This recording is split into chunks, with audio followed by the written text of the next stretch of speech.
Jelly Roll's interview on Jimmy Kimmel's show was supposed to be one of those feel-good, emotional redemption moments that late-night audiences eat up. You know the type: big laughs, an inspirational story, a couple of heartfelt confessions, maybe a performance at the end to bring the house down. That's what everyone expected.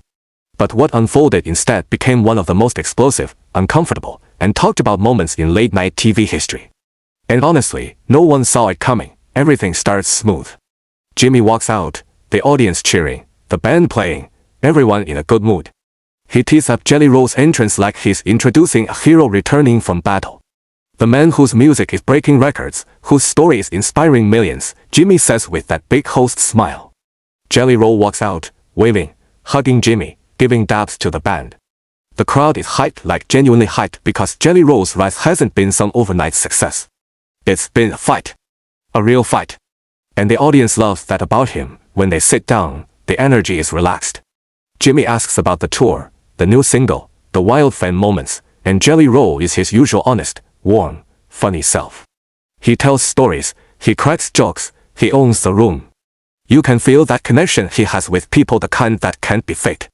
And for the first few minutes, Jimmy seems locked into that vibe, like he's enjoying it too, but then something shifts. Jimmy flips through his cards, glances up with a different tone, and casually says, "So, Jelly, you had a pretty rough past: jail, addiction, all that stuff. Do you ever worry that talking about it so much is inspiring kids in the wrong way?" The audience falls quiet immediately. It's not the question itself. Jelly has answered similar things before. It's the tone. The timing. The way Jimmy phrased it, as if Jelly Roll's success is built on celebrating chaos instead of escaping it. Jelly's smile fades just slightly. Not gone completely, but changed. And you can see the wheels turning. Jelly Roll clears his throat and answers carefully, respectfully. He explains that his music isn't glorifying anything, it's telling the truth. It's showing people that you can climb out of the lowest places and still make something of yourself. It's about consequences, not celebration. And the crowd nods along because, honestly, that makes sense. But Jimmy pushes again. He leans forward and asks, "But you're making a lot of money now. Doesn't that make your past part of your brand? And if it's part of your brand, doesn't that mean you're profiting off it?" This time, the air in the room changes. You can feel it through the screen. Jelly Roll shifts in his seat, looking at Jimmy with a mix of disbelief and disappointment. He says, quieter but firmer, "My past isn't a brand. It's my love. And I share it because someone out there needs to hear that they're not alone." Jimmy interrupts with, "But you can see why people question it, right?" And that's when the tension really lands. Jelly takes a long pause. He stares at Jimmy like he's trying to decide whether this is worth continuing. Then he says, "People question everything. But you don't have to question my heart." The audience claps, but Jimmy waves them off, which, honestly, is when things begin slipping out of control. Jelly notices the dismissal immediately. So does the audience. So does everyone watching at home. Jimmy crosses his arms and says, "Jelly, you're making money, touring the world, selling merch. You can't pretend you're not benefiting from the sin life choices you claim to warn people against." Jelly laughs, but not the happy kind. The kind that has pain mixed in. He says, "Benefit? You think I benefited from losing friends? From nearly losing myself? You think I benefited when I couldn't even look in the mirror?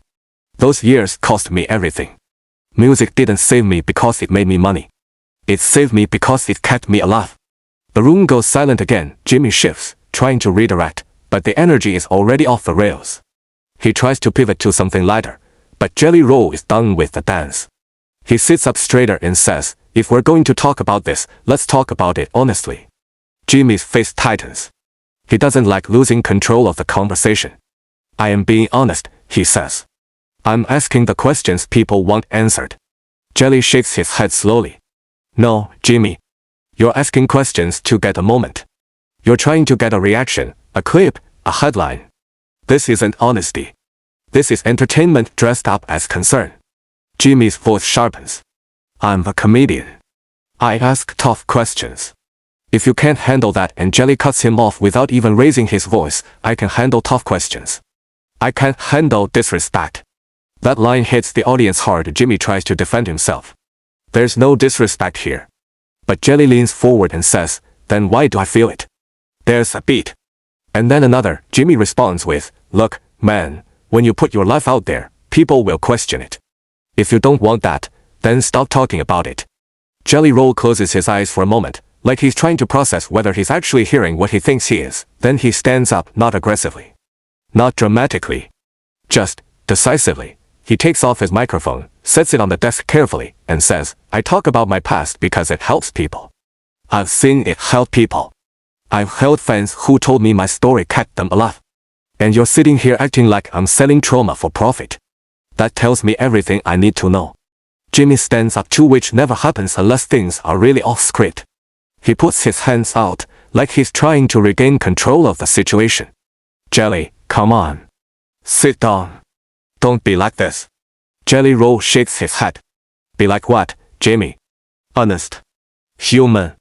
Vulnerable. That's all I know how to be. Jimmy fires back. You're blowing this way out of proportion.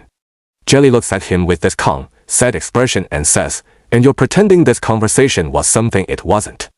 The crowd is now completely silent. You could hear a pin drop. Jimmy tries one last time to salvage the moment. If you walk out, people are going to think you're running from the conversation. Jelly turns back, and for the first time, there's no anger in his voice, just clarity. I'm not running. I'm choosing peace. And if that makes me look weak to some people, that's fine. Because I didn't fight my way out of addiction, out of jail, out of the darkest moments of my life just to let someone twist my story into something ugly. He looks around the studio at the audience, the band, the cameras, and then back at Jimmy. I came here to share hope. And this isn't hope. Jimmy opens his mouth, but Jelly gently holds up a hand. It's okay. Really? I get it. Everyone's got a job to do. Yours is to push. Mine is to protect my truth. And right now, protecting it means walking away. And with that, Jelly Roll turns and walks off the stage. The audience doesn't cheer. They don't boo. They just sit there in stunned silence, watching one of the most real moments they've ever seen on a late-night show. Jimmy stands behind his desk, looking more shaken than he's willing to admit. He tries to crack a joke to lighten the mood, but the words fall flat. There's no laugh track that can save this moment. No witty comeback that can undo what just happened, because what happened wasn't a meltdown, it wasn't a publicity stunt, it wasn't a fake argument for ratings, it was a man drawing a line. A man choosing dignity over dialogue. A man who has spent his whole life fighting to be seen as more than his worst mistakes, finally saying, enough. And in a world where drama sells, this moment wasn't entertainment, it was truth, real, raw, unfiltered truth, the kind that makes audiences uncomfortable, the kind that makes hosts rethink their questions, the kind that makes history. And as Jelly Roll walked out of the studio into the cool night air, leaving behind the cameras, the bright lights, and the unbelievable tension, one thing was clear.